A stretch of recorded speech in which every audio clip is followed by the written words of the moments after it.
So people are really getting really creative around financing, particularly in this market where the traditional financial institutions, the regional banks, the insurance companies and the like are a little bit more skittish on doing deals for a range of reasons. Hello and welcome to the REIT Report. I'm your host, Sarah Borgs-Keto. With me today to talk about trends and themes in current real estate transaction activity is Tim Bodner, PwC's US real estate deals leader. Tim, welcome back to the podcast. Thanks so much for having me again, Sarah. It's great to be with you. So, Tim, we spoke about a year ago about the state of transaction activity. How does the picture look today compared to then? And perhaps you could place it in a historical context. Yeah, well, so look, the market today is much different than it was when we last spoke for a whole range of reasons, with the overall impact being that, today it's a much more challenging deal environment than it was previously. I think the biggest thing that we're focused on with clients and with the market is that real estate right now is being painted with a very broad brush. And what is actually the case is real estate is not all equal, and what you invest in and where you invest in actually really does matter. So we do see, when you look at it through that lens, we do see pockets of strength emerging and activity start to build in the pipeline. And what are some of the key factors shaping activity at mid-year? And are you seeing a consistent theme across all property types?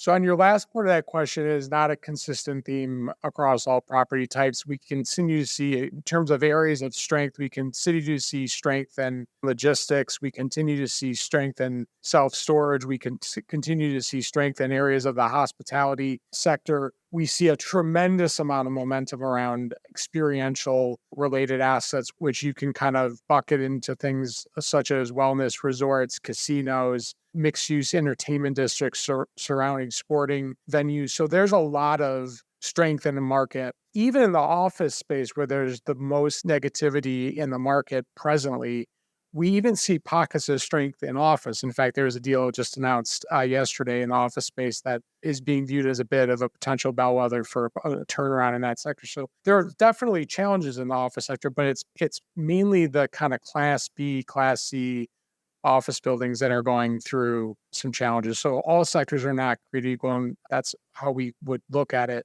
In terms of what's driving deal activity presently, one of the most significant things that is being focused on is just the stability of what's happening with interest rates. Interest rates were moving high for so long that it was hard to underwrite deals when you don't know really what the kind of end state is for interest rates. So clearly we've gotten some more recent direction from the Federal Reserve here in the United States. It's a different picture globally, but the Fed has paused. We'll see if that sticks. But if the more stability people have in and around interest rates, that's a good thing, we think, for kind of the restarting of deal activity on a more substantive basis. The other thing is inflation. Inflation is, still present. It's stickier than a lot of people would imagine. We've seen in our own client base and in talking to other market participants that inflation is starting to come down in a more substantive way, which would be a good thing for certain types of real estate. So those are really the two things. What happens with interest rates and the kind of the impact on what happens with the financing markets, and then secondly with overall inflation.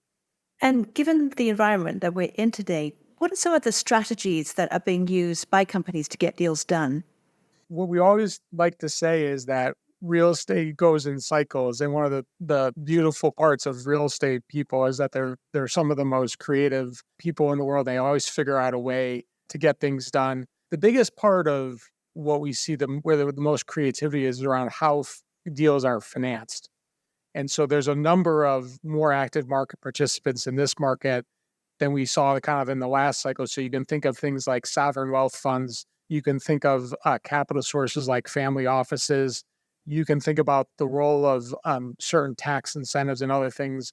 So people are really getting really creative around financing, particularly in this market where the traditional financial institutions, the regional banks, the insurance companies and the like are a little bit more skittish on doing deals for a range of reasons. And as real estate owners and operators look at potential deals today, does there need to be sort of more of a wow factor to make something happen? And Are there factors that they are weighing more heavily or that they weren't perhaps considering before?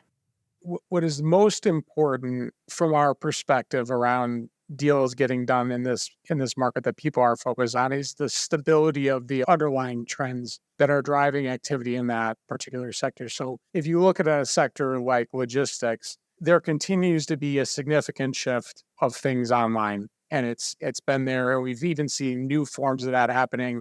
So that is an enduring trend that people have a lot of conviction and confidence will be with us for a while.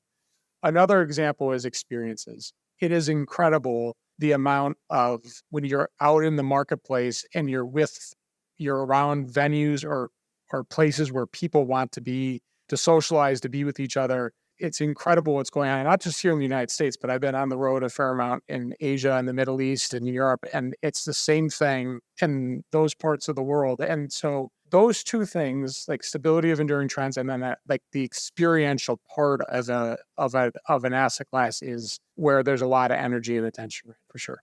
And do you see the types of decisions being made today in commercial real estate as having perhaps a longer term impact on the industry? The real estate industry and private capital in general is for sure changing in a number of different ways. One, the private side of the market is becoming much more significant in terms of the role of the retail investor, the role of the sovereign wealth funds, the role of family offices. So the overall ownership of real estate is for sure changing. Now, that doesn't mean that there won't be a functioning public real estate market. There 100% will be, but we continue to have a view that those market participants across every sector that have the most scale and the most differentiated business model, those are going to be the choices that, exist on a sustained basis in kind of the public market. And so we do think we'll continue to see more consolidation. And in fact, we've already seen some of it. Now, recently it's been more public to public. So the public to private hasn't been as active, but we do think that will come back at some point as well. So for sure, the ownership of real estate, we continue to think of it as something that will change. Tim, we've covered lots of ground, but is there anything else you think we should speak about that's relevant right now? As I mentioned, I've been all over the world in the last couple of weeks, 6 different global cities and 3 different continents, and spent more time on an airplane than I want to imagine. And what I would just say is, for as much negative press there is out there on commercial real estate right now, and clearly there are challenges that need to be worked through, but it's absolutely incredible the amount of opportunities that are out there in those areas that I mentioned, as well as others. So I think what we would encourage folks to do is keep that mantra in mind that, real estate's not all equal, and where you choose to put your capital and where is what matters. So that's what we would leave you with, Sarah. Tim, thank you so much. Hope to speak to you again soon. Yeah, thanks so much for having me. And to our listeners, if you enjoyed this episode of the REIT Report, please subscribe or leave a review on your favorite podcast platform.